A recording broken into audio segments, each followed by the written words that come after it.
carrying crucial intelligence across enemy lines. Even beyond Earth's atmosphere, Morse code made its mark. Astronaut Buzz Aldrin tapped Houston Tranquility Base here. The Eagle has landed, announcing the moon landing in Morse code. But this unique language wasn't just for grand events. It became the lingua franca of the seas, guiding ships through storms and connecting sailors across vast distances. Amateur radio enthusiasts embraced it, fostering global communication long before the advent of the internet.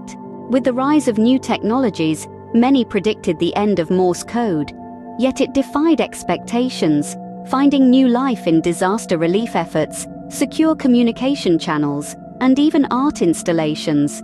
Today, innovative artists use Morse code in their creations, like light shows and musical compositions, celebrating its inherent beauty and rhythm. Smartphone